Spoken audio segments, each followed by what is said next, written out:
Hey everybody, and welcome to the Daily Scopes for the 5th of May. So, as you know, I'm going to start off by talking about the main aspects that are influencing us this week. So first we've got Saturn making a semi-square to Pluto, then we've got Mars making a contra-parallel to Neptune, and then we've got Mercury making a parallel to the Moon's North Node as well, and Mercury making a contra-parallel to Saturn as well. So these are the main aspects that are affecting us this week. So I'm going to talk about most of them now before going into the 5th of May. So yeah, so Saturn semi-square to Pluto this week happens when Saturn's in the constellation of Aries and Pluto's in the constellation of Capricorn.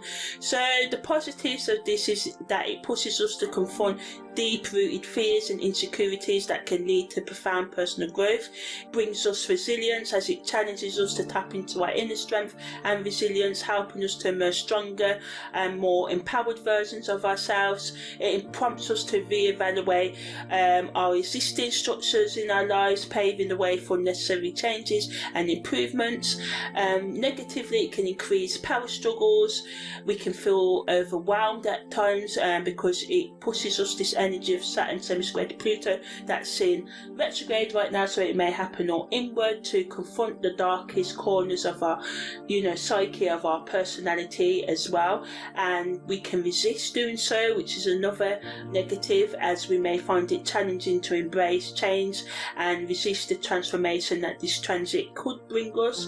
So as I said, it leaves on the 19th of May, strongest on the 6th of May, so it's affecting us all into this week and next week as well. So this is a solid energy of like the next 2 weeks that we can use to bring those changes we've been resisting from making in our life. So the best use of this energy is to use it to confront our shadow self and to dig deep into our psyche and to work on our inner transformation, break patterns and habits that no longer serve us, especially self-destructive addictions. And I know it's hard, easier said than done, but starting and even just admitting it, that's a big, denial is, it can take, is a big thing in, admitting that we are powerless over our addictions and stuff. So, just even if you just admit that you need to change, this can be a big step. But ultimately the best use of this energy is actually to think about the changes you need to make and to start to make them, and let go of the things that no longer serve you. Also seek support as well if you need it as well at this time, and don't be ashamed to ask for help. As I said, Mars' contra-parallel to Neptune is affecting us this week, and Mercury's parallel to the Moon's North Node, but I'm going to talk about these on the 9th of May, so wait until then. And then also we've got Mercury's contra-parallel to Saturn that's affecting us this week, and that came in on the 3rd of May, exact on the 11th of May, and leaves on the 15th of May as well.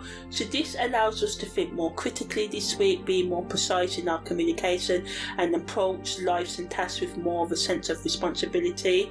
It can be like having a strict teacher looking over your shoulder, ensuring that you dot your I's and cross your T's. So this energy kind of supports us in really going into that Saturn semi-square Pluto energy that wants us to really deep into our psyches and start or continue healing what we find there. Negatively, it can lead to mental inflexibility when Mercury makes a contra-parallel to Saturn, because it's sort of like the same as an opposition energy as well, and this can lead to communication barriers, feelings of being restricted or limited in our thought and actions and circumstances. So it can be like trying to send a text message in a dead zone, and this can just be frustrating as we keep on trying to move forward during this week and maybe get knocked back. But the best use of this energy is to navigate the challenges that come up, try and work with your restrictions and limitations, focus on detailed technical work, revising important documents with care, or having structured conversations. So if you've been putting things off like this up. This energy can really make you do the boring stuff you hate doing as well. It can be like sharpening the pencil before tackling a complex math problem. So, you know, it gives us that position that we need at this moment. As well, spiritually, it can help us express ourselves while staying grounded, because Saturn's giving us that grounding there. So we can ask ourselves questions like, are we speaking our truth while honouring our values? Are we open to receiving messages from the universe with humility and gratitude? Karmically, it wants us to, you know, pay attention to the way we take responsibility and the ways we communicate, or the ways we don't take accountability, and the ways that we may not communicate, you know, the ways that we may just hold things in as well. It can be a time where our past actions or words come back around and to haunt us in a way, or it could be positive. It doesn't always have to be negative, but if they do come back to haunt you, your words and actions at this time, try and address and rectify the problems rather than run away and be like, oh no, it's not me, and don't run away from responsibility is what I'm trying to say.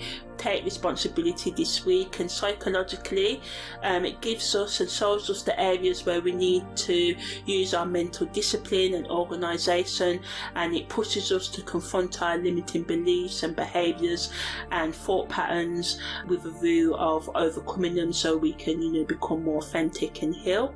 Also, on the 5th of May, the Sun makes a semisextile to the Moon's North Node. The Sun's in Aries and Moon's in Pisces, and this energy affects us up until about the 7th of May. So it just supports us in being open to fresh perspectives and opportunities for spiritual or emotional development. It's like a cosmic push urging us to embrace change. Negatively, it can sort of like, it brings a clash between our assertive and impulsive nature, represented by Aries, and our intuitive and introspective, self-reflective nature, represented by Pisces.